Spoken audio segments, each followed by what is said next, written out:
Oke, selamat malam semuanya. Malam, Kak. Oke, yang baru gabung tolong masuk ke kuisisnya ya. Kita mulai latihan. Nanti kita bahas soalnya bareng-bareng.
Udah mute. Sorry, iya ke mute. Oke, sorry. Ya boleh kamu boleh nggak gabung kalau misalnya jelek banget jaringannya. Soalnya udah aku kasih kok ke grup. Jadi kamu masih bisa ikutin. Kamu jawab sendiri aja yang penting. Nah, teman yang baru join, boleh join langsung ke kuisnya ya. Kita bahas soalnya bareng.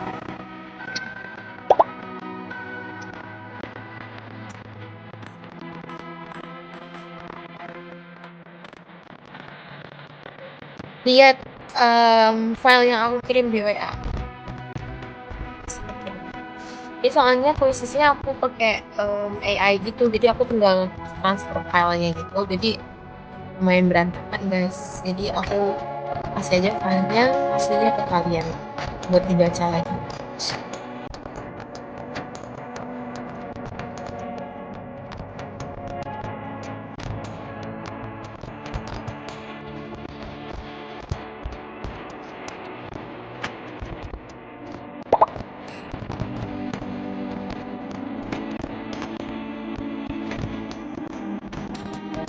Waktunya sekitar 40 menitan ya. Ini 30.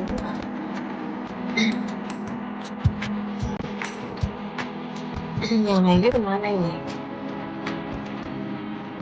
Iya Rindy, sekarang langsung mulai prosesnya.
Halo semuanya, em, waktunya tinggal 15 menit lagi ya. Jadi tolong maksimalkan 15 menit lagi selesai.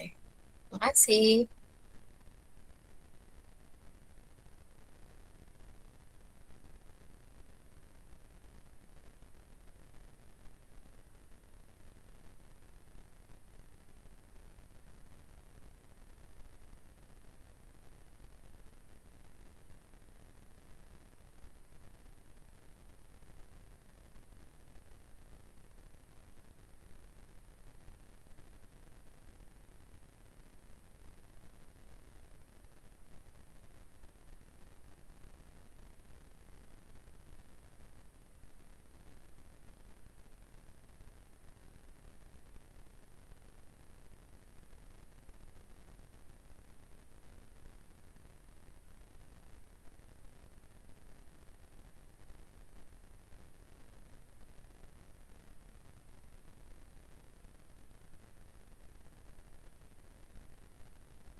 Karisa udah selesai ya Karisa?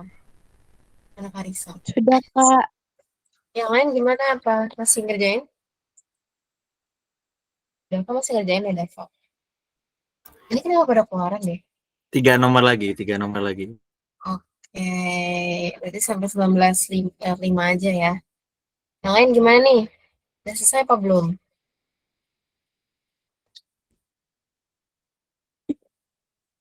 Oke, sebentar lagi.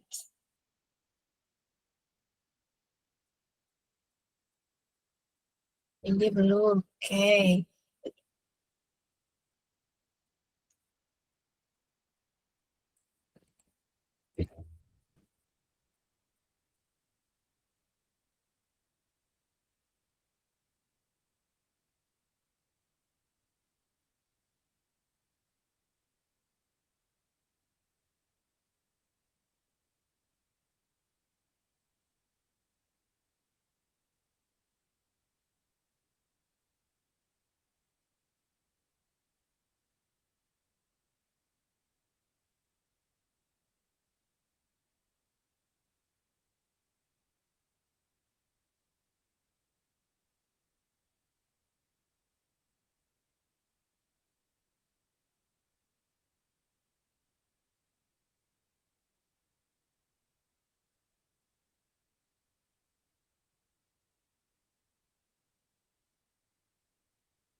Ayo guys, sampai 19.05 aja.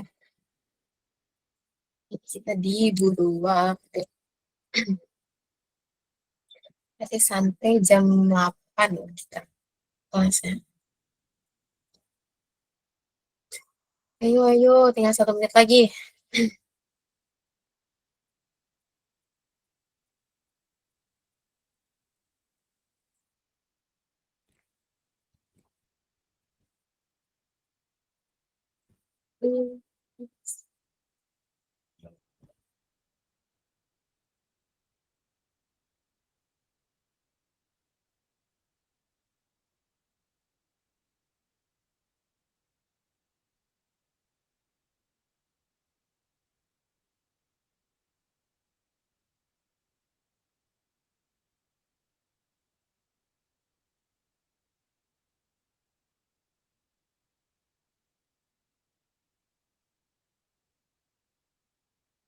Oke, waktunya udah habis ya teman-teman. Aku end dulu sebentar. Mm, mm, mm. Tunggu ke Oke, oke, oke. ada Gimana, Dava? ini, ada Phoenix. Gimana, Dava? Aduh, Dava, lama banget. Nah, udah. Yang lain gimana nih? Udah semua apa nih? Pada nggak respon nih, berarti udah tandanya, udah pintar. It's okay, Bayu. Oke. Jeng, jeng, jeng, jeng. Asik. Ya, Pak. Wah, selamat dah, Pak. Terselamatkan sama itu yang aku udah salah dibenerin itu. Oh iya, oke. Wih. Karisa juga nih pintar. Oke guys, nice try. Ini Bayu 2 ya masuknya ya voicesnya. Oke guys, saatnya kita bahas. Oke, sebelumnya Assalamualaikum warahmatullahi wabarakatuh. Waalaikumsalam Waalaikumsalam warahmatullahi warahmatullahi wabarakatuh. wabarakatuh. Halo semuanya, aku Kak Nindi, tutor LBI dan LBE. Takutnya baru ada yang join dan nggak kenal aku. Oke, hmm, mana filenya udah aku kasih, setelah dibahas ya. Hmm, hmm, hmm, hmm.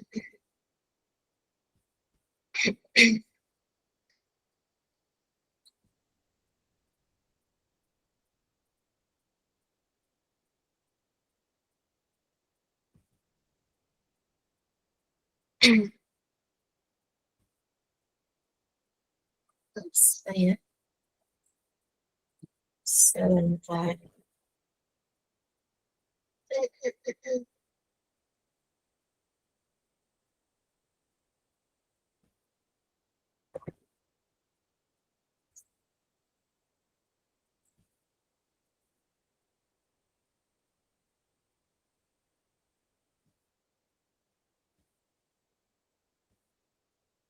Oke, udah kelihatan belum semuanya? Sudah, Kak. Sudah, Kak. Dan juga yang lain tolong on cam ya, karena nanti Dava mau screenshot buat absen. Jadi tolong semuanya kelihatan on cam, diperlihatkan kalian niat belajar dalam keadaan duduk, nyimak, bukan sambil tiduran, senderan, ataupun yang lain-lainnya. Karena literasi jujur memang kalau belajar itu sangat ngantuk. Jadi tolong ya, kalian on cam. Kayak kalau kalian tiduran gitu sambil nyimak, seenggaknya aku bisa ngeliat gitu. Oke. Oke. Nomor 1. Pertanyaannya dulu. Pernyataan yang tidak berhubungan dengan bacaan di atas, berarti kita cari bacaan yang tidak ada di teksnya. Jadi kita biar nyimak apa yang ada di isinya, apa isi teksnya, jadi kita harus baca dulu ya. Seorang wanita mengelabui petugas bea cukai dengan menyatakan dirinya sedang hamil. Padahal wanita tersebut berupaya menyelundupkan ratusan prosesor Intel dan iPhone dengan mengikatnya di perut, dibalut oleh prostetik. Insiden ini terjadi di China. Wanita ini ketahuan berbohong saat melewati pemeriksaan bea cukai di pelabuhan Gongpei di Zhuhai, China. Awalnya wanita itu masuk dari Makau pada 25 November. Namun saat melewati pemeriksaan, petugas bea cukai mencurigai postur tubuhnya yang dinilai tak normal. Ketika ditanya, wanita itu berkata dirinya sedang hamil sekitar 5-6 bulan. Namun petugas tak begitu saja percaya karena menurutnya perubahan itu terlalu besar untuk usia kehamilan tersebut.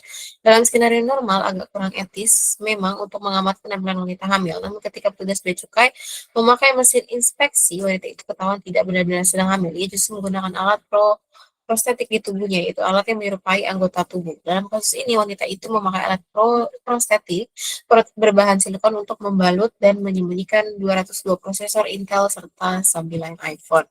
Jadi pernyataan yang tidak berhubungan bacaan di atas. Apa nih? Teman-teman jawabannya tadi apa? C lah. D maksudnya. D. Iya, udah ketahuan lah ya.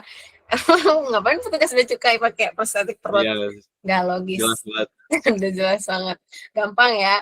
Kemarin kalau misalnya yang baru masuk terus nggak ketemu aku di kayak minggu kedua, ketigaan lah ya.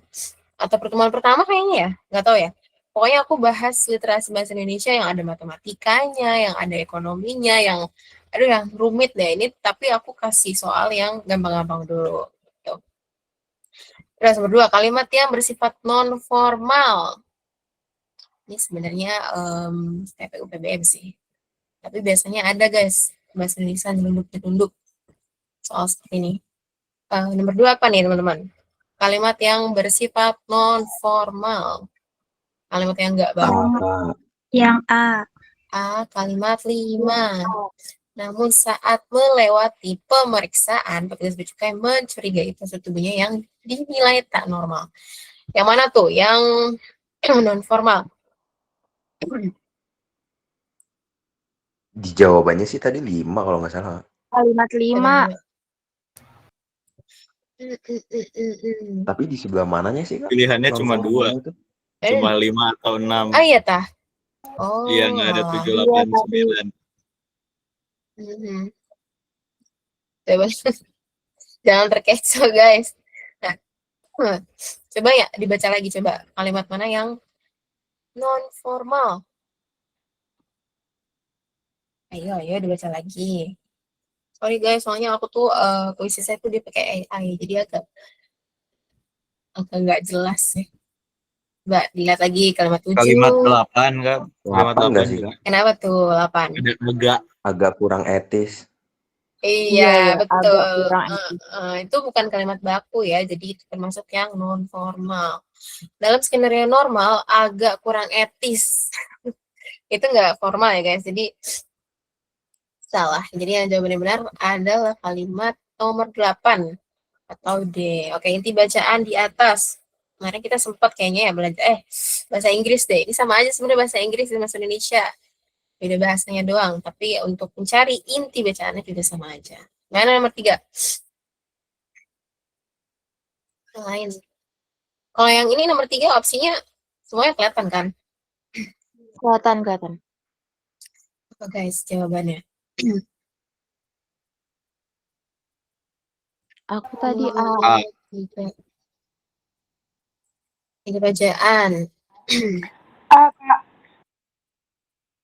Kakak.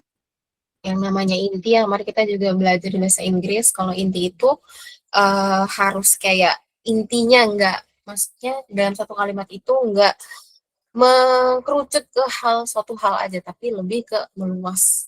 Tapi ringkas gitu loh. Ya, kalau misalnya jawabannya A, kenapa nih yang B enggak? Penyelidik atas kasus penyelidikan prosesor Intel dan iPhone. Sebetulnya make sense apa enggak nih? Terus C, penggunaan mesin inspeksi. C enggak sih. Terus petugas bea cukai bertugas menggagalkan penyelundupan. Yang D juga enggak. Wanita yang menggunakan alat prostetik untuk menyelundupkan prosesor Intel dan iPhone. Yang benar jawabannya itu A. Yang lain sudah menyeluruh itu penggagalan upaya penyelundupan prosesor Intel dan iPhone oleh wanita yang berpura-pura hamil. Itu jawabannya yang A. Nah, ini nomor 4 itu dia dari kayak satu ini terus tuh kayak dibikin satu soal gitu ya, benar salahnya ya. Betul. Iya. Yang pertama apa nih? Benar apa salah? Betul. Betul. Ponsel dan prosesor komputer diselipkan di dalam alat prosestik. Betul. Prosestik yang digunakan berbentuk mirip dengan kondisi yang sebenarnya. Ayo, Betul. benar apa salah? Betul kah? Salah dong. Prosesik yang digunakan berbentuk mirip dengan kondisi yang sebenarnya. Tidak. Tadi ada kata-kata kayak seharusnya ukuran 5 sampai 6 bulan itu produknya nggak segitu. Gitu. Jadi salah. Awalnya petugas bea cukai tidak curigai. Benar apa salah? Salah. Dia langsung curiga ya. Salah. Terus pemeriksaan tubuh wanita tersebut dilakukan di pelabuhan Gongpei di Zhuhai, China. Betul. Iya, betul. Oke. Dava boleh nih baca deh. Ini.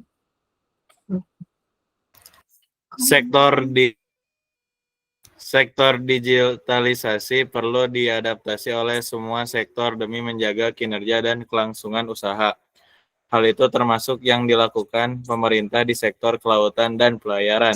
Direktur Jenderal Perhubungan Laut Kementerian Perhubungan Arif Thoha menjelaskan, dengan digitalisasi, pelayanan terhadap kapal mulai dari masuk pelabuhan, sandar, bongkar muat, dan keluar dari pelabuhan dapat dengan mudah diproses dan diawasi.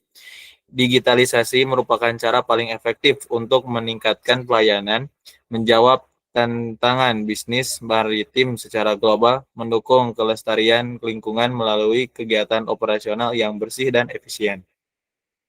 Hal tersebut disampaikan Direktur Jenderal Perhubungan Laut Arif Thoha saat membuka rapat koordinasi teknis Rakornis Bidang Lalu Lintas dan Angkutan Laut tahun 2022 yang mengusung tema layanan digital hadapi tantangan global di Hotel Grand Mercure Kemayoran, Rabu. Dalam keterangan ditulis Kamis, dia mengatakan digitalisasi juga tak terlepas dengan aspek lain yang tak kalah penting di sektor bisnis pelayaran. Sebutnya, digitalisasi perlu didukung dengan hal mengenai tarif peti kemas, standar layanan penumpang, pengelolaan kapal milik negara, kebijakan operasional kapal pesiar domestik, hingga kegiatan bongkar muat di pelabuhan. Oke. Iya apa nih? Berdasarkan teks tersebut, kalimat manakah yang merupakan solusi meningkatkan pelayanan sektor kelautan? 4. Digitalisasi merupakan cara efektif untuk meningkatkan. Ya, betul. Jawabannya yang 4. Menurut bacaan aspek-aspek pendukung digitalisasi pelayaran, antara lain A. Yang A. Yang A. Mas. Adaptasi sektor digital. Jangan lupa guys, kalau literasi itu terkadang opsinya itu suka mengecoh, ada yang 11-12. Jadi kita pilihnya yang 12, yang lebih mendekati. Artinya sektor digital untuk menjaga kinerja dan kelangsungan usaha. C. Digitalisasi terhadap kapal dan pelayaran. D. Menjawab tantangan bisnis maritim secara global. E. Mendukung kegiatan operasional yang bersih dan efisien. Jawabannya ya betul yang A. Pengaturan tarif peti kemas. Kenapa? Karena dari semua opsi yang dijelasin itu yang menurut itu yang A. Pengaturan tarif peti kemas, standar layanan penumpang, pengelolaan kapal milik negara. Ada yang mau baca nggak? Ini aku kayaknya belum pernah lihat nih. Mana ya? Azura. Azura. Kamu baru apa udah lama ya? Aku kok nggak pernah lihat kamu ya. Udah lama, Kak. Oh, udah lama. Jarang on cam berarti. Aku jarang lihat soalnya. Iya. Boleh, Azura boleh baca. Boleh, Kak. Ya. Korupsi memicu parahnya emisi karbon di Asia termasuk Indonesia.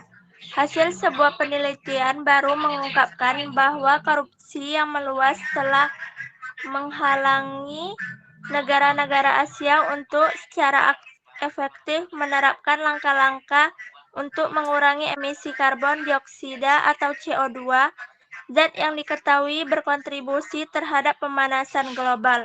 Hal ini juga termasuk terjadi di Indonesia.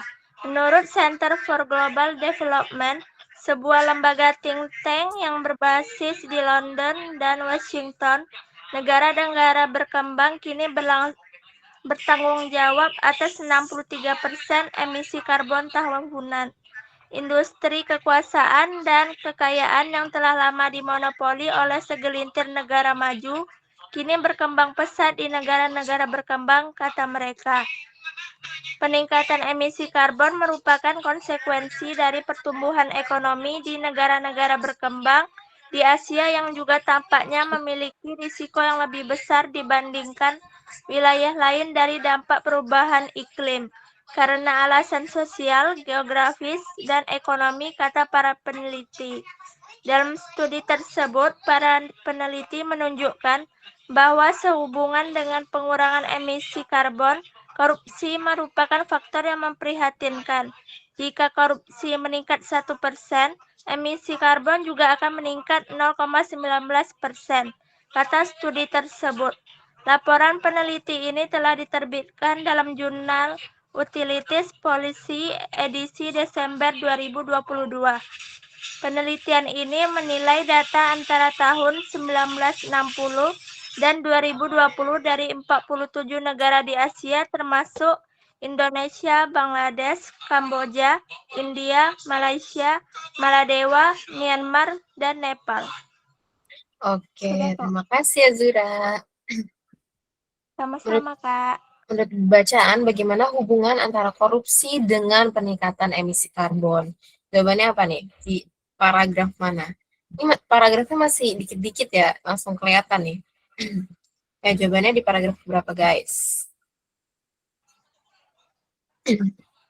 Hubungan antara korupsi dengan peningkatan emisi karbon. Yang C, Kak. Iya, paragraf yang mana tuh? Ini ada 1, 2, 3, 4. Paragraf mana nih, Azura? Ayo. 4, Kak. Betul, 1, 2, 3. Iya, dalam studi tersebut, para peneliti menunjukkan bahwa sehubungan dengan pengurangan emisi karbon, korupsi merupakan faktor yang memprihatinkan. Jika korupsi meningkat 1%, emisi karbon juga akan meningkat 0,19%, kata studi tersebut. Laporan peneliti ini telah diterbitkan dalam jurnal Utilities Policy edisi Desember 2022. Jadi jawabannya C, peningkatan korupsi berbanding lurus dengan peningkatan emisi karbon. 8. Kesimpulan lagi soal kesimpulan. Simpulan yang tepat pada bacaan di atas adalah apa nih jawabannya? Nomor 8. Yang A bukan, Kak. 8A. Korupsi menyulitkan negara-negara berkembang mengurangi emisi karbon. Yang lain gimana? Karbon dioksidasi. Laporan penelitian tersebut menyatakan data. Oke. Yang lain gimana jawabannya? Nomor 8. Kenapa tuh yang A? Aktivitas. Aku A, Kak. Maria A. Oke, semuanya A ya. Ya, jawabannya A. Korupsi menyulitkan negara-negara terus berkembang mengurangi emisi karbon. Karena di teks itu disebutkan bahwa aktivitas korupsi menyulitkan pengurangan emisi seperti kayak menyatakan paragraf itu, paragraf pertama itu justru korupsi menjadi salah satu faktor yang meningkatkan pencemaran karbon dioksida seperti dinyatakan paragraf keempat. Jadi 1 dan 4. Hasil penelitian berkembang bahwa korupsi yang meluas selalu menghalangi negara-negara Asia. Bla bla bla bla. Terus nomor 4 juga dijabarin lagi gitu. Jadi jawabannya adalah yang A. Korupsi menyulitkan negara-negara berkembang mengurangi emisi karbon. Oke, nomor 9. Kata emisi dalam bacaan adalah ini masih gampang guys. Emisi apa emisi? Yang E. Yang E, Kak. Yang zat pencemar udara. Kak. Iya, zat pencemar udara yang dihasilkan dari kegiatan si easy lah ya, si EZ. Ini gimana nih? Lembaga Center for Global Development bermarkas di Indonesia. Salah. Salah, Kak. Salah. Negara-negara maju bertanggung jawab atas 63 emisi karbon tahunan. Ada tulisnya. Salah. Salah ya. Nggak disebutkan loh. Nih, negara yang berkembang kini itu yang bertanggung jawab 63% itu di London dan Washington, negara-negara berkembang. Oke. Semakin besar korupsi, maka semakin besar pula tingkat polusi udara. Benar atau salah? Benar nggak sih, Kak? Iya. Terus rentang waktu penelitian tersebut dilakukan selama lebih dari 50 tahun. Benar. Benar. Kalau udah ada angka kita tinggal cari aja ya, guys. Gampang. Terus kawasan Asia mengalami dampak yang lebih besar dibandingkan wilayah lain dalam hal polusi. True or false? Salah.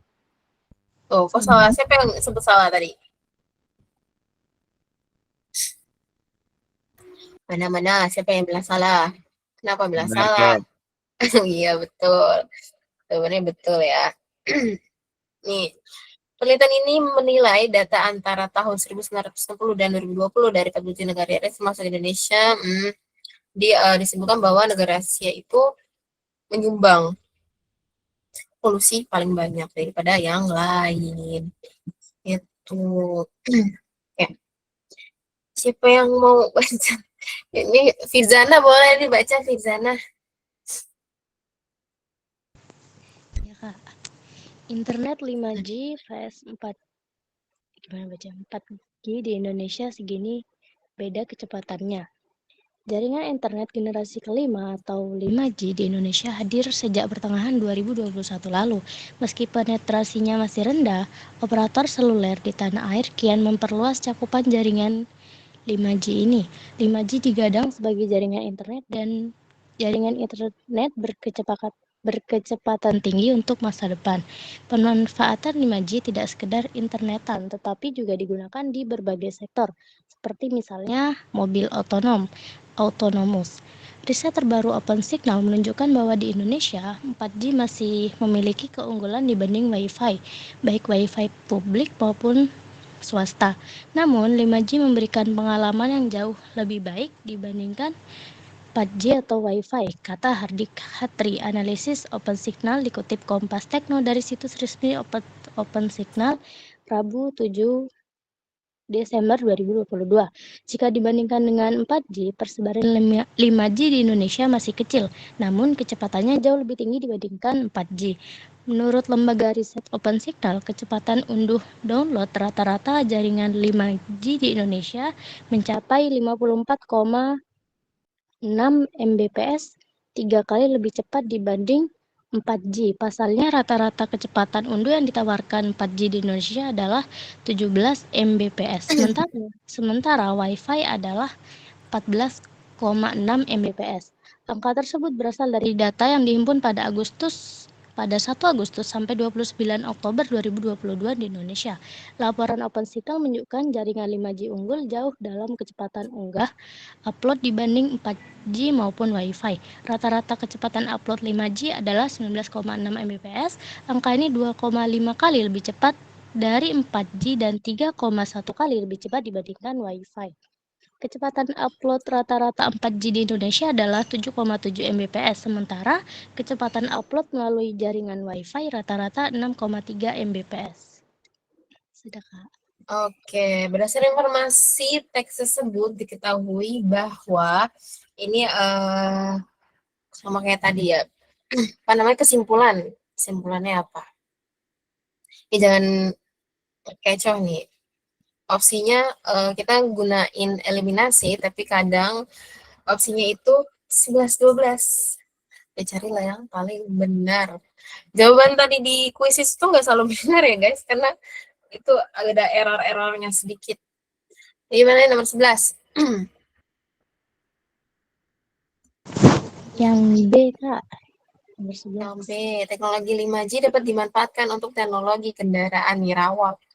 Oke. Yang lain gimana? Tadi jawabannya apa? Nomor 11. Jangan lupa cari, jangan yang mengerucut. Intinya, Dava di Majid, Dava apa jawabannya Dava? Aku yang ini dapat B aku. Yang B. Oke. Kata Mayani dari paragraf 1. Jaringan internet generasi kelima atau 5G di Indonesia hadir sejak pertengahan masih rendah. Operator selalu ditanya memperluas cakupan jaringan 5G ini. Digadang sebagai internet berkecepatan tinggi untuk masa depan. Nih, pemanfaatan 5G tidak sekedar internetan, tetapi juga digunakan di beragam sektor seperti misalnya mobil otonom. Jawabannya adalah yang B. Teknologi 5G dapat dimanfaatkan untuk teknologi kendaraan nirawak. Kalau yang nggak baca bener-bener, itu pasti jawabnya A deh. Cakupan internet 5G lebih luas dibandingkan 4G. Ya, benar-benar adalah yang B. Yang nomor 12, simpulan teks. Nah, ini baru juga simpulan. Simpulan teks di atas adalah nomor 12. Kak. Iya. Yang B. Iya. Yang B. B. Bebek. Kenapa B? Kayak Ikut tadi yang ada di di kuisis. paragraf kedua. Ikut yang krisis ya. Nah, jawabannya yang D ya guys. Jaringan 5G unggul dalam hal kecepatan unduh dan unggahan dibandingkan 4G, namun persebarannya masih kecil gitu guys. Nah, makanya jangan ikutin kan kata aku kuisis. Dia masih ada error-errornya. Kalau yang B, kecepatan 4G di Indonesia lebih baik ketimbang Wi-Fi. Ya, tapi dia jawabannya lebih kayak secuil doang. Kalau yang ini lengkap. Jaringan 5G unggul dalam hal kecepatan unduh dan unggahan dibandingkan 4G, namun persebarannya masih kecil gitu. Jawabannya yang D. Oke, lanjut nomor 13. Kalimat topik paragraf pertama. Kalimat topik paragraf pertama. Ini kayaknya juga pakai UPBM deh. 13. Paragraf pertama. Jaringan internet generasi. Yang C. Kenapa tuh C? Kenapa enggak yang A? Tuh, riset OpenSignal menunjukkan. Yang gimana? Jangan terkecoh sama jawaban kuisis. 13. Aku C. Ya, oke. Diburu waktu nih, masih ada setengah jam lagi. Oke. Jawabannya ya betul yang C. Jaringan 5G merupakan jaringan internet berkecepatan tinggi dan digunakan di beragam sektor. Di paragraf tersebut, jadi ada pola induktif. Memiliki inti pembahasannya di belakang paragraf. Oke, nomor 14. Polanya sama ya guys. pertanyaannya cerita, pertanyaan kayak kesimpulan, bla bla bla bla, terus pertanyaan true and false. Di 2005 kayaknya nanti, maksudnya tahun depan, 2025, tahun depan kayaknya nggak terlalu banyak deh keluar soal kayak gini, karena ini terlalu KZ, guys. Kalian tidak mungkin dipermudah UTBK-nya, soal-soalnya EZ. Oke, jadi apa nih? Rata-rata kecepatan download WiFi di Indonesia lebih cepat ketimbang kecepatan data seluler. Benar apa salah? Benar. Salah. Benar. Siapa yang bilang benar? Salah, guys. Salah. Aku jawab salah, disalahin kuisis kan. Sama Pak. Nggak apa-apa, nggak apa-apa. Kan emang Iya, pemanasan Kak. aja. Gimana nih, Kak? Iya, kan pemanasan aja. Itu bukan suatu kayak achievement buat kalian. Cuman kayak buat kerjain aja soalnya. Kita makanya bahasnya bareng-bareng. Itu benar salah ya, guys. Nyatanya salah karena kecepatan unduh jaringan 4G itu 17 Mbps, sementara WiFi itu 14. Mana nih? Nih, rata-rata kecepatan unduh internet 4G Indonesia 17 Mbps, sementara WiFi adalah 14 Mbps. Jadi jawabannya salah, guys, salah. Terus kualitas layanan 4G di Indonesia lebih unggul ketimbang 5G. Itu 5G udah ketahuan ya, salah ya.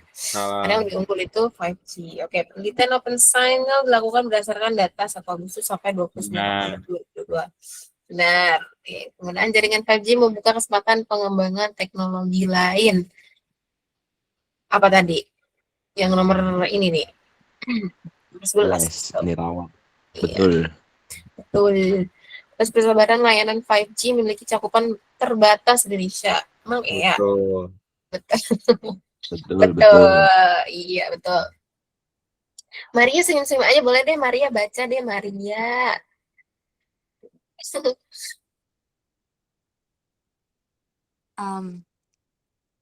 YouTube diklaim telah menyumbang sebanyak 7,5 triliun pada pendapatan domestik bruto GDP atau gross domestic bruto. Itu ininya, Kak. Pada 2021, angka tersebut berasal dari sebuah laporan yang dipublikasi oleh lembaga riset Oxford Economics yang berjudul YouTube Impact Report, a Platform from Indonesian Opportunity. Direktur of Economic Consulting Asia, James Lambert, mengatakan bahwa selain menyumbang 7,5 triliun terhadap GDP, YouTube juga mendukung pertumbuhan lebih dari 200.000 pekerjaan full-time. Penelitian ini menurut Lambert menggunakan metodologi yang digunakan melibatkan 3.019 pengguna Indonesia, 3.227 kreator, dan 526 usaha atau bisnis. Sampel tersebut diambil dari tiap wilayah yang dapat merepresentasikan wilayah tersebut. Kontribusi yang besar itu dihasilkan dari konten yang diunggah para kreator, konsumen atau penonton, pelaku bisnis seperti pengiklan, hingga pekerja yang ada di Indonesia. Kami harap kemajuan atau pertumbuhan yang bermakna ini dapat berdampak bagi masyarakat Indonesia dan mendukung pemerintah menciptakan 4,4 juta lapangan pekerjaan di sektor ekonomi kreatif hingga 2024, kata Lambert dalam acara Google for Indonesia, Rabu 7 Desember 2022. Pembayaran upah tersebut secara tidak langsung dapat mendorong perekonomian masyarakat. Selain itu, sumber pendapatan lainnya bisa didapatkan dari iklan yang disisipkan ke dalam konten video, kolaborasi dengan brand tertentu, hingga undangan pertemuan secara offline. Oke, thank you Maria. Ya. Oke, 1615 berdasarkan teks tersebut didapatkan fakta bahwa ini juga PPUPBM nih, fakta dan opini. Kalau ini kita fakta. Jawaban apa nih? Udah kelihatan lah ya jawabannya. Ayo, ayo. Fakta bukan opini. Gimana yang lain jawabannya? 15. Yang A. Penelitian dari lembaga Oxford Economics melibatkan 3.227 kreator. Betul, karena tertulis nih. Yang digunakan melibatkan. Ya, betul. Jawabannya yang A. Terus, ya udah nggak ada terusan. Oke, nomor 16. Kata sampel dalam bacaan di atas. Sinonim. Ini juga PPU-PBU, guys. PPU-PBM biasa keluarnya. Sinonim. Sampel. Apa yo sih? Sampel. Percontohan. Contohan, Kak. Iya, betul. EZ lah ya, EZ. Pernyataan yang jawabannya terdapat dalam teks di atas. Mengapa YouTube? Kayak jangan ini jawabannya kuisis. Ini kayaknya nggak perfect di nomor 17 nih opsinya ya. Dapat kok. Ini sampai dapat. E. Oke. Apa nih? Nomor 17. Yang bisa menjawab pertanyaan. Mengapa YouTube melakukan kegiatan tersebut? Tidak disebutkan. Di mana acara Google for Indonesia dilakukan? Tidak disebutkan. Seberapa besar pendapat yang bisa dijelaskan dengan menjadi konten kreator? Tidak disebutkan. Gimana sampel penelitian tersebut didapatkan? Betul. Bisa. Iya, inti dari teksnya ya. Siapa saja yang dilibatkan dalam pembangunan ekonomi kreatif di Indonesia tidak disebutkan. Jadi jawabannya adalah yang D. Oke, apa jadi yang baca? Kehidupan masyarakat Desa Hinas. Begitu matahari terbit di Batu Kambar, Desa Hinas Kiri, Kecamatan Batang, Alai Timur, Kabupaten Hulu Sungai Tengah, Kalimantan Selatan, ratusan warga keluar rumah. Ada yang langsung pergi ke Pahumaan, Ladang, ada yang pergi ke pasar, ada pula yang berangkat ke sekolah. Warga di pedalaman pegunungan Maratus memang terbiasa bangun pagi karena mereka juga sudah terbiasa tidur sore akibat tidak adanya aliran listrik. Karena itu aktivitas pagi di pegunungan Maratus betul-betul menggeliat dan dinamis. Hari itu kebetulan hari pasar tradisional yang hanya ada sekali dalam sepekan. Masyarakat dari berbagai balai adat Dayak Maratus yang jarak tempuhnya hingga 18 jam dengan jalan kaki berdayun-dayun ke pasar untuk membeli keperluan hidup modern. Mulai dari bahan pangan, sandang hingga papan. Tradisionalisme mulai dari acara makan, cara mandi, cara berinteraksi hingga pandangan hidup betul-betul masih melekat dan menjadi identitas warga pedalaman puluhan ratus. Lambat laun katerisolasian pedalaman memang bisa ditembus, tapi hingga kini kehidupan alami masih melekat, baik di hulu sungai selatan maupun di hulu sungai tengah. Mempunyai komunitas adat terbesar di Kalimantan Selatan, suasananya sama-sama masih tradisional. Tradisionalisme di satu sisi menjadi kebanggaan, tapi di sisi lain menyisakan pertanyaan akan kecapaian sebuah kesejahteraan masyarakat. Judul yang tepat untuk bacaan di atas adalah, biasanya kalau literasi bahasa Indonesia, bahasa Inggris itu nggak pernah ada judul ya guys. Ini apa nih? Ini juga PPU PBM kayaknya deh. Di bahasa Indonesia nggak ada bentukan judul. B. Kehidupan tradisional masyarakat Ya, betul. Jawabannya yang B. Kehidupan tradisional masyarakat Pegunungan Meratus. Ketahuan lah ya. Terus yang 19. Inti kalimat ke-6. Ini juga inti kalimat itu PPU deh kalau nggak salah deh. Inti kalimat ke-6 dalam paragraf pertama bacaan di atas adalah C. Masyarakat berdayun-dayun ke pasar. Yang lain mana? Jawabannya 19. Saya ikutin kuisis guys. Salah itu. Jadi iya nih kayaknya PPU deh. Inti kalimat itu biasanya kayak ada subjek, harus jadi inti kalimat itu harus ada subjek, maka subjek, predikat sama keterangan sama pelengkap. Jadi harus lengkap gitu loh guys. Ini jawabannya yang C. Untuk memudahkan menganalisis masyarakat subjek dari berbagai balai adat Dayak Meratus yang jaraknya ya betul. Jawabannya yang B ya. Yang C. Masyarakat berdayun-dayun ke pasar. Itu kalian nanti bisa belajar lagi di PPU. Bukan Universitas Indonesia. Oke. Dalam bacaan di atas terdapat pernyataan implisit. Implisit itu kayak tersirat. Implisit berikut. Kecuali nomor 20 apa nih? Yang A. Warga Yang pedalaman A. dulu kenal kendaraan bermotor. Belum kenal listrik. Kalau yang B itu tertulis ya, terus kesediaan atas belakangan. Yang C masih bisa jadi tuh. Statusnya hanya ada 1 kali dalam seminggu. Oh, ini yang kecuali ya. Kok yang A sih? Warga pedalaman menggunakan mengenal kendaraan bermotor. Salah guys, jawabannya yang D. Pasar tradisional hanya ada 1 kali dalam seminggu. Nih, yang dia bilang hanya sepekan. Mana ya?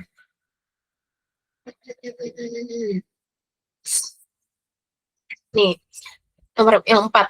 Oh enggak, nomor 5. Hari itu kebetulan hari pasar tradisional yang hanya ada sekali dalam sepekan atau seminggu sekali. Sepekan.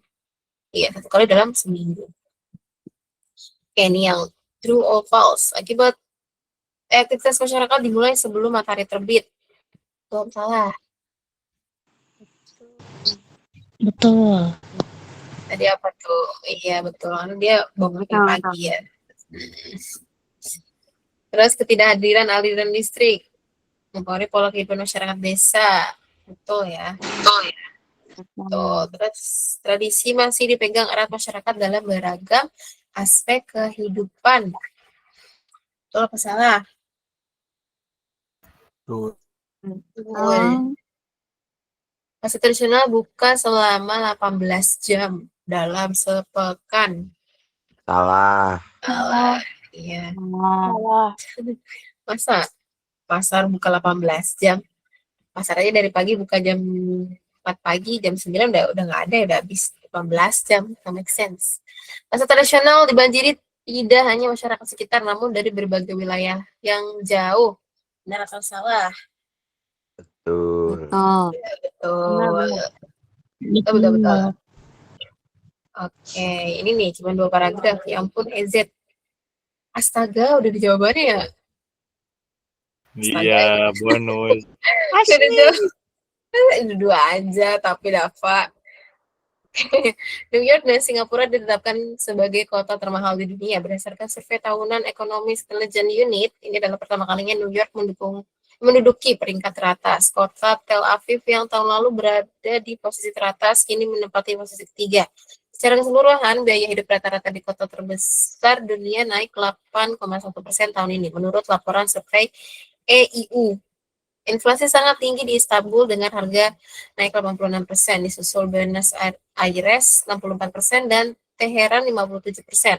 Inflasi yang tinggi di AS adalah salah satu alasan New York menduduki puncak daftar sebagai kota termahal. Los Angeles dan San Francisco juga masuk 10 besar. Kalau tahun ini inflasi AS merupakan yang tertinggi dalam lebih dari 40 tahun terakhir. Penguatan mata uang dolar juga menjadi faktor kenapa kota-kota AS dikategorikan sebagai kota dengan biaya hidup di atas rata-rata. Ya udah di jawabannya, nggak seru banget sih. Itu teks tersebut adalah betul. New York dan Singapura mendukui Singapura. Emang kita mention Singapura, guys. Betul ya, New York dan Singapura menduduki posisi pertama berdasarkan survei. Betul-betul ya. Nih, seorang ibu menginginkan minyak CBD untuk mengobati anaknya yang mengidap cerebral palsy pada bagian otak, telah menjadi simbol perjuangan untuk melegalkan ganja untuk keperluan medis. Foto Santiwarsiti memegang papan bertuliskan "Tolong anakku butuh ganja medis" saat acara Car Free Day di Bundaran HI Jakarta Pusat akhir pekan lalu menjadi viral. Santi tampak berdiri di samping putrinya Pika yang duduk di kursi roda. Pernyataan yang sesuai dengan paragraf tersebut adalah CBD digunakan dalam pengobatan. Iya. Nomor D salah ya. Nomor D, pilihan D acara Car Free Day di Bundaran HI mendukung protes. Salah, minyak CBD telah biasanya berada di Indonesia. Salah. Perjuangan untuk melegalkan ganja. berakhir salah. Oke, jawabannya yang betul yang E. Siapa yang baca ya? Gak ada yang on cam lagi. Aku mau manggil. Arif. Boleh deh, boleh. Arif. Arif boleh dibaca, Arif. Yang mana, Kak? Yang dari Tuh. hasil survei, Kak. Ini dong, di atas dong. Survei. Ini. Nomor 1. Survei Cadence Internasional menemukan promosi bukan satu-satunya alasan pengguna Indonesia memilih platform e-commerce. Adapun survei bertajuk The Most Trusted E-commerce ini melibatkan 1.200 responden dari berbagai kota besar dan dilakukan selama 2-15 November 2022. Associate Research Director di Cadence International Adistia Febriani mengatakan pengguna juga memperhatikan aspek keamanan dan kualitas customer journey yang ditawarkan platform e-commerce termasuk dari sisi produk hingga proses pengiriman. Hasil survei menunjukkan pada kategori e-commerce, aspek kualitas produk, pengiriman, dan keamanan pembayaran merupakan 3 kontribusi teratas terhadap kepuasan pengguna yang menjadi faktor penentu dalam memilih e-commerce. Menurut dia, dengan banyaknya platform e-commerce yang tersedia, konsumen mencari platform e-commerce yang dapat memberikan rasa aman dan nyaman bagi pengguna dalam keseluruhan rantai berbelanja konsumen. Oleh karenanya, faktor-faktor seperti jaminan kualitas barang, kemudahan, proses pembayaran dan pengiriman, hingga keamanan dalam transaksi juga menjadi unsur penting yang dipertimbangkan oleh pengguna. Keputusan pengalaman pengguna menciptakan efek jangka panjang yang berujung pada tingkat kepercayaan yang lebih tinggi dan pelanggan yang lebih setia. Oke, terima kasih, Arif. Selain promosi, faktor apa saja yang menentukan pilihan platform e-commerce? Apa tuh selain promosi? A. Aspek keamanan dan kualitas customer journey yang ditawarkan. Yang lain gimana nih? Jangan ikutin kata ini. Kata khusus. Apa yang A tuh? Tadi siapa Arif yang jawab? Tadi kayaknya ada di atas dah, Kak.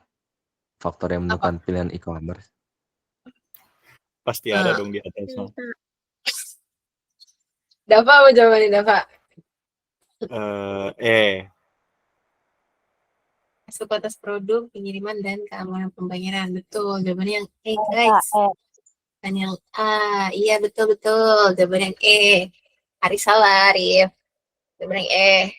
Masuk atas produk, pengiriman, dan keamanan pembayaran. Terus, penulisan kata yang tidak tepat. Ini juga soal PPU PBM nih. 2, 3, 4, 5, 6. Nah, nih penulisan yang tidak benar. Yuk guys, boleh dibaca. Jangan mempercayai kuisis. Nomor 25. Apakah itu dia ada yang apa sih baku, terus penulisan D-nya betul apa salah? Sebenarnya faktornya ya, kata yang salah pada kalimat. Ini jadinya nomor 25. Nomor 2 kah? Nomor 3 kah? Baik, kita baca 3 bukan, Kak. 3. Kata apa tuh yang salah? Yang Associate Research Director.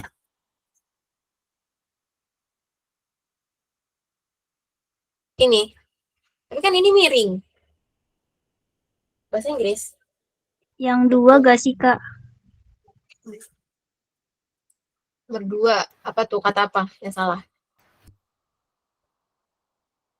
Ada pun survei Yang bertajuk. Yang bertajuk. Dava 4. Apa tuh kata apa? Menunjukkan. Menunjukkan. Apa dia salah? Harusnya apa? Ditunjukkan. K-nya 2. Oh, yang lain gimana? Nomor 25. Kak, bukannya lembaga kalau lembaga atau organisasi itu dalam bahasa asing nggak perlu dimiringkan ya, Kak? Yang nomor berapa tuh? Yang kedua, Kak. Nomor 2. Yang mana menurut kamu ini? Ketiga, maaf Kak, ketiga. Ketiga. Yang mana tuh? Associate Research Director. Iya. Setahu kalau lembaga atau organisasi dalam bahasa asing tuh nggak perlu dimiringin. Dimiringin guys. Enggak, ini tuh dimiringin itu karena di bahasa Inggris. Jadi dimiringin.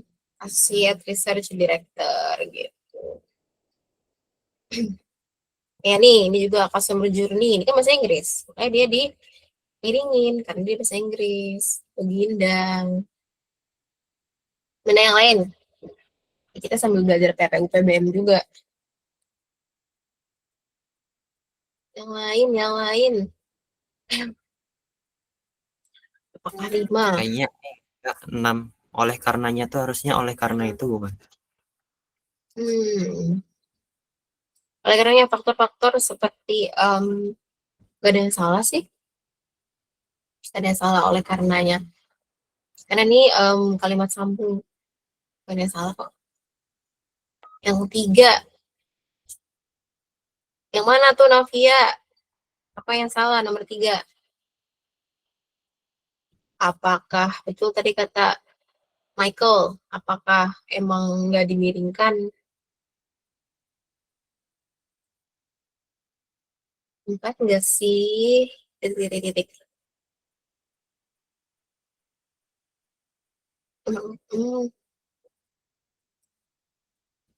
Yang lain gimana? Ada yang bilang nomor 2, ada yang nomor 3. Masih kekeh Kak, aku masih kekeh 4. 4 ya. Jawaban itu jeng yang kelima, guys. Coba baca dulu nomor 5. Nah, Bella bener tuh, Bella 5. Baca dulu, yang lain jangan di-ignore, guys. Menurut dia, dengan banyaknya platform e-commerce yang tersedia, konsumen mencari platform e-commerce yang dapat memberikan rasa aman dan nyaman bagi pengguna dalam pesan rantai berbelanja konsumen. Coba, apa yang salah? Menurut dia. E-commerce-nya dimiringin. E-commerce. Nomor 5. sangat miring. Sebenarnya iya. Nomor 5. Nah, Novia, Novia. Nomor 5 itu wait. Jawabannya sih nomor 5, guys. Ya, harusnya e-commerce itu miring. Nah, dia bahasa Inggris ya, bukan bagian bahasa Indonesia. Tapi di kata kuncinya ini katanya yang 5 itu kata konsumen bukanlah bentuk baku. Bentuk baku yang sesuai dengan KBBI adalah konsumen. Guys, salah nih. Wah, menjebak banget ya, konsumen. Itu bukan kata baku. Ribet. Memang kan bahasa Indonesia itu susah, guys. Lebih susah daripada bahasa Inggris. Rempong. Emang harusnya apa, Kak? Wait. Konsumen. Hah? Tulisannya di sini C. Dipakai C, konsumen. Padahal betul ya di tulisannya. Padahal kalau kita analisis lagi harusnya e-commerce-nya tuh ngikutin yang ini nih. Yang nomor 4 nih. E-commerce. Harusnya seperti ini, bukan seperti ini.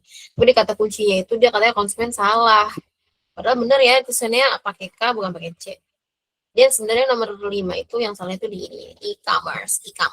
Yang salah. Harusnya dia miring. Itu. Oke. Nomor 26. Hasil proses pengiriman barang bukan merupakan hal penentu dalam memilih e-commerce. Ye or enggak? Betul apa enggak? Ayo, baca.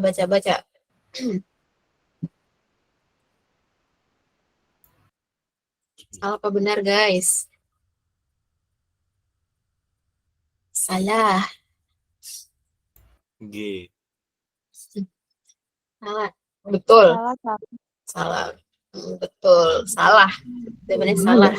Karena proses salah. Karena proses pengiriman barang yang merupakan bagian dari konsumen adalah Consumer journey adalah aspek penting yang menentukan pilihan e-commerce. Oke, terus kedua, kepuasan penggunaan menjadikan pelanggan e-commerce setia menggunakan platform tersebut.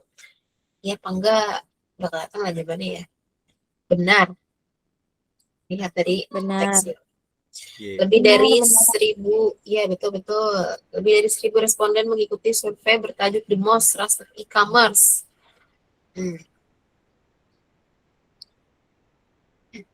Oh iya. Iya apa enggak, guys?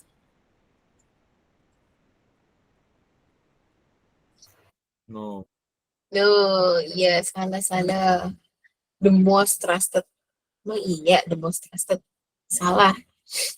Promosi merupakan aspek yang utama dalam menggait konsumen e-commerce. Itu apa salah? Salah. Iya, salah. Terus, tanpa adanya aspek kualitas produk, pengiriman, dan keamanan pembayaran yang baik, maka konsumen tidak akan menggunakan e-commerce. Nah, benar atau Betul. salah? Iya, betul. Betul. Oke. Cuma dua paragraf doang nih. ExxonMobil memiliki komitmen untuk selalu menangani risiko-risiko yang berkaitan dengan keselamatan saat bekerja. Langkah pertama untuk mencapai prestasi kerja tanpa cacat adalah dengan memastikan tingkat motivasi dan partisipasi karyawan yang tinggi dalam mencegah terjadinya kecelakaan. Di samping itu, karyawan harus mengecek dan membenahi adanya kerusakan. ExxonMobil yakin bahwa ciptaan lingkungan kerja yang aman dapat memberikan kinerja yang baik dengan bantuan teknologi baru. ExxonMobil terus berupaya membuat kegiatan operasionalnya lebih aman, sehat, dan ramah lingkungan. Di ExxonMobil, kesempurnaan dalam masalah keselamatan, kesehatan, dan perlindungan lingkungan merupakan unsur inti yang diutamakan. Kesimpulan teks tersebut. Nah, simpulan lagi, kita ketemu simpulan. Apa nih? Saya jawab itu tadi. Siapa yang jawab tadi? A. Aku, Kenapa tuh A? Oh, yang A ya, Ya. ikutin kuisis ya? Ini kan katanya sangat berupaya membuat kegiatan lebih aman, sehat, dan ramah. Salah jawabannya, Dava. Oh, salah. Yo. Yang lain gimana? Jangan terkecoh. Lihat lagi. Yang B, C, D, E. Baca lagi.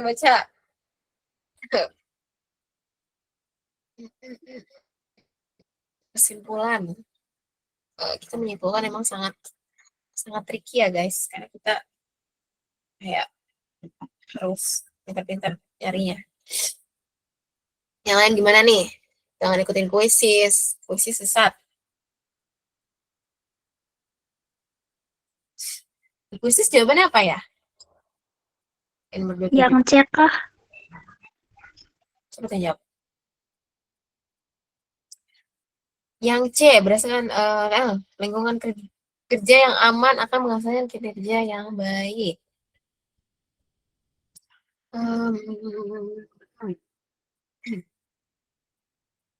Kuisis A tuh, Kak. Kuisis A, sesat. Bukan A, bukan B, guys. Jawabannya yang C. Betul, tadi saya menjawab. Betul, good job. Lingkungan kerja yang aman akan menghasilkan kinerja yang baik. Masih pada tulangan. Jadi disimpulkan bahwa lingkungan kerja di Exxon itu memaksimalkan komitmen untuk menangani resiko yang berhubungan dengan keselamatan bekerja agar menghasilkan kinerja yang baik. Itu. Nomor 8, sekelompok anjing laut utara Mirounga. Aduh, ribet. Sedang berganti kulit di sebuah pantai di dekat San Simeon, California. Hal ini sudah biasa dijadikan tempat berkumpulnya sekelompok anjing laut utara. Di tempat ini, pada musim panas, anjing laut mengalami pergantian kulit besar-besaran yang berlangsung sekitar 1 bulan. Selama sebulan, mereka kehilangan bulu dan kulit. Anjing laut utara menghangatkan badan mereka sewaktu musim berganti kulit dengan cara berkumpul di pantai sambil menunggu tumbuhnya kulit dan bulu yang baru. Topiknya, paragraf di atas. Nah, topik itu biasanya di mana nih? Di akhir kah? A. Kak. Satu. Tuh, kuisis apa bukan tuh? Kan ya. Betul ya, jawabannya udah kelihatan yang A. Kelompok anjing laut utara sedang berganti kulit di sebuah pantai di dekat San Simeon, California. Betul. Ibu Ria adalah klien saya, masih gesit. masih baca puisi bersama-sama teman seumurnya sekitar 2 minggu menjelang Natal. Saya bertemu dia di kantornya. Dia bercerita bahwa anaknya yang akan membuat garage sale, mengusulkan melegom meja makan dan meja di ruang tamu rumahnya. Maksud dengan garage sale adalah apa tuh? Ini jadi tes bahasa Inggris. Garage sale apa nih? Obralan. Hah? Obralan. Iya betul, obrolan. Jawabannya yang betul-betul terakhir. Wah pas banget, nggak pas banget ini dalam 3 menit. Adat Baduy yang ketat tercermin dalam pepatah yang panjang tidak boleh dipotong, yang pendek tidak boleh ditambah. Hal ini sengaja ditekankan agar tradisi lama yang sesungguhnya tetap dapat dipertahankan. Namun tidak berarti masyarakat Baduy tidak menerima sesuatu yang baru atau sama sekali menutup sesuatu dari dunia luar. Di sana sini terlihat orang Baduy membuat berbagai percobaan dengan mengubah kombinasi atau variasi unsur-unsur adat walaupun tetap dalam batas-batas yang ditentukan oleh ketua adat. Inti paragraf di atas adalah intinya apa guys? Ayo. C.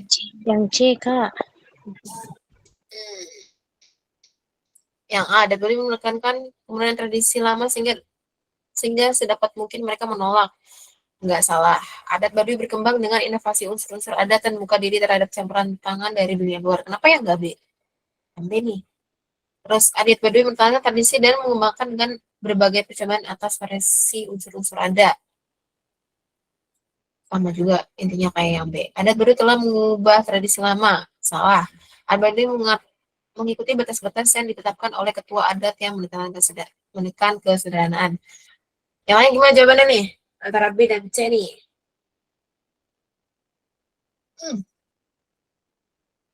Yang lain. Karena itu berkembang dengan inovasi unsur-unsur adat dan membuka diri terhadap campur tangan dari dunia luar. Mana yang lain? Jawabannya C nih. Aku C. Aku C, Kak. Aku C. Iya, betul. Jawabannya C. Adat Baduy mempertahankan tradisi dan mengembangkannya dengan berbagai percobaan atas variasi unsur-unsur ada. Betul. Yeay. Sudah habis 30. Sudah habis, teman-teman. Mungkin nanti aku kasih tugas aja ya. Kasih tugas sekitar 30 soal juga. Aku upload di Google Meet. Kuisis aja, Kak. Kuisis. Emang kenapa nih? Arif pasti ntar kalau dikasih tugas nggak ngerjain nih Arif ya? Biar lebih mudah dan efisien, Kak. Enggak kok, kalau ini nanti aku suruh kerjain dulu, nggak aku nilai kok. Nanti ke pertemuan selanjutnya baru kita kerjain bareng-bareng biar nggak makan waktu kuisis soalnya kayak kepotong setengah jam gitu. Jadi enaknya kalian udah kerjain dulu itu. Terus kan setelah tuh waktunya walaupun dikasih 30 soal, kalian mau ngerjainnya 2 hari lebih dari 3 hari juga nggak apa-apa. Jadi kita bahas bareng-bareng. Oke Arif? Setuju ya Arif ya? Oke, Kak. Aman, Kak. Oke. Mungkin kehapusan nggak join nih dia? Masih di luar kayaknya, Kak. Ya, sedih deh. Arif kangen sama Itu yang sedih-sedih kehapusan. gitu. Itu yang sedih-sedih bohongan tuh. Padahal dalam hatinya, yes! Gak ada Tadi terakhir kehapusan. aku lihat tuh Masih yang direkam. 7 masih di luar. Matiin woy, rekamannya woy. Ya, ntar aku matiin dulu. Ya, ketahuan deh. Ayo, ini rekamannya, Kak.